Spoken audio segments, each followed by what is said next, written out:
Assalamualaikum warahmatullahi wabarakatuh. Halo semuanya, jumpa lagi bersama saya Ahmad Raihan dalam channel Belajar Hukum. Nah, teman-teman semua gimana kabarnya nih? Saya berharap teman-teman semua dalam keadaan sehat walafiat dan juga dilindungi oleh Tuhan Yang Maha Esa. Baiklah teman-teman semua, pada video kali ini kita akan kembali membahas mengenai hukum perizinan. Dan di video kali ini saya sudah siapkan beberapa materi, yaitu mengenai proses dan persyaratan dari sebuah perizinan. Oke teman-teman semua, tanpa berlama-lama lagi, silahkan simak video ini dari awal hingga akhir sehingga bisa menambah keilmuan teman-teman terkait dengan hukum perizinan.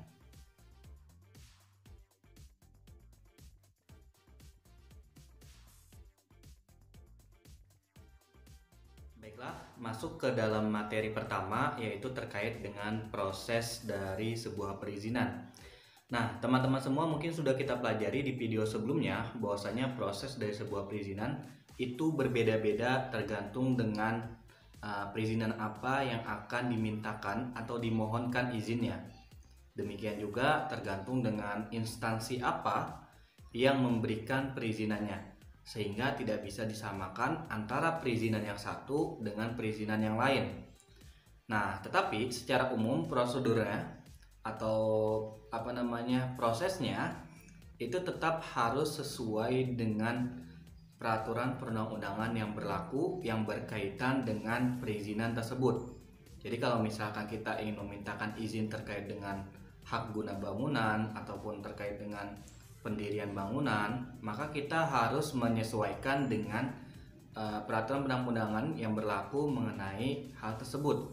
Begitu juga apabila kita ingin mengajukan atau memohonkan perizinan terkait dengan mungkin surat izin mengemudi, maka kita harus menyesuaikan dengan peraturan perundang-undangan yang berlaku.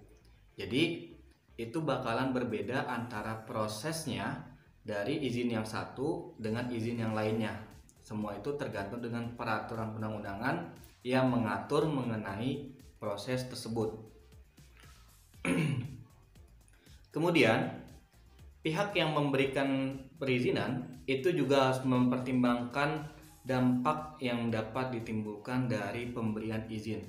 Jadi misalkan teman-teman semua nanti akan memohonkan sebuah izin, maka pihak yang memprosesnya atau instansi yang memprosesnya itu harus benar-benar mempertimbangkan terkait dengan dampak apa aja yang bisa atau dapat ditimbulkan dari pemberian izin tersebut.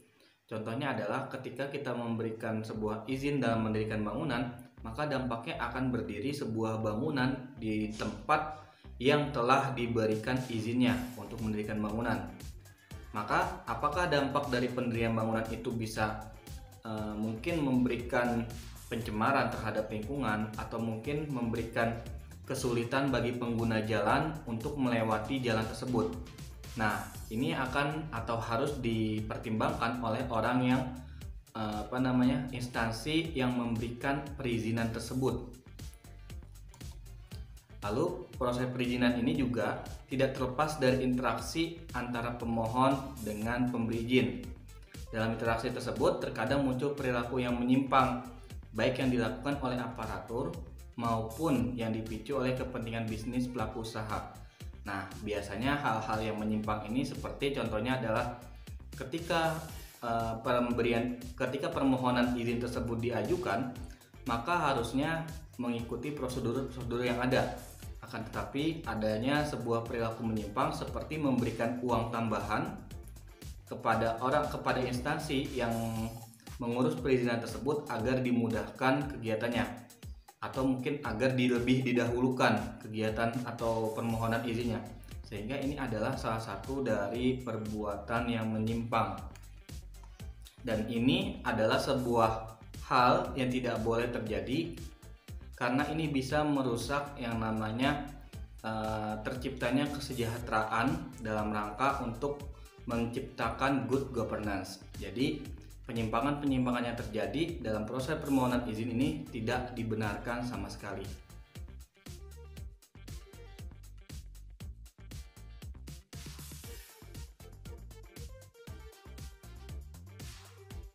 Baik Baiklah teman-teman semua, kita masuk ke dalam materi kedua, yaitu terkait dengan persyaratan perizinan.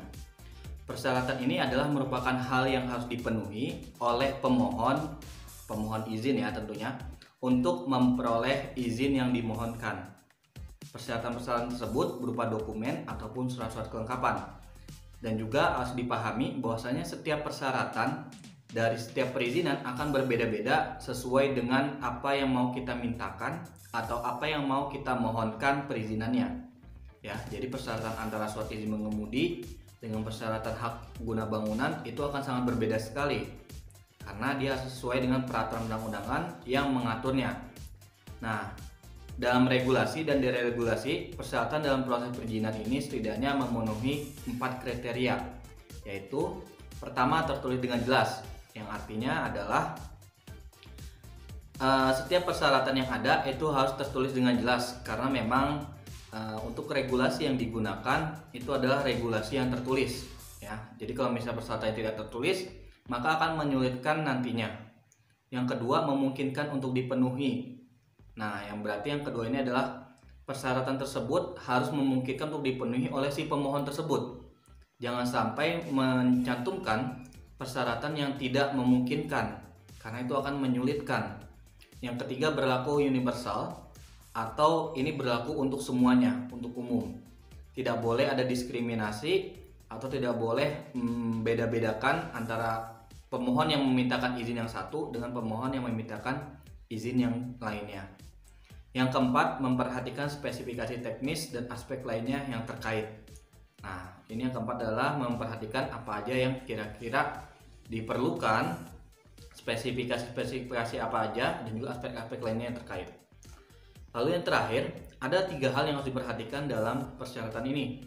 Yang pertama adalah proses perizinan membutuhkan adanya pengetahuan tidak hanya sebatas pada aspek legal dari proses perizinan, tetapi lebih jauh dari aspek tersebut.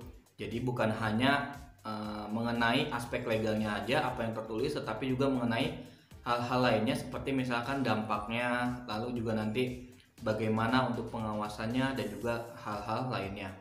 Yang kedua, perizinan memerlukan dukungan keahlian-keahlian aparatur tidak hanya dalam mengikuti tata urutan prosedurnya, tapi hal-hal lain yang sangat mendukung kelancaran proses perizinan tersebut. Jadi diperlukan adanya dukungan-dukungan lain dari para aparatur sipil negara, yang mana itu bukan hanya tata caranya aja ya, tetapi juga dukungan lain dalam rangka untuk mensukseskan perizinan tersebut. Yang terakhir, yang ketiga, proses perizinan tidak terlepas dari interaksi antara pemohon dengan pemberi izin. Ya, jadi memang harus ada interaksi dari warga dengan instansi terkait yang akan dimohonkan izinnya.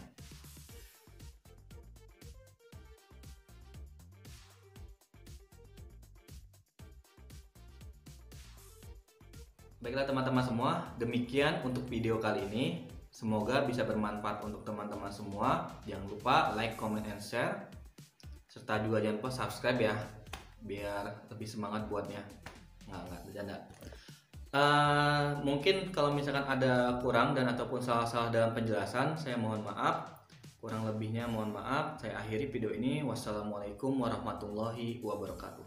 Sampai jumpa di video selanjutnya.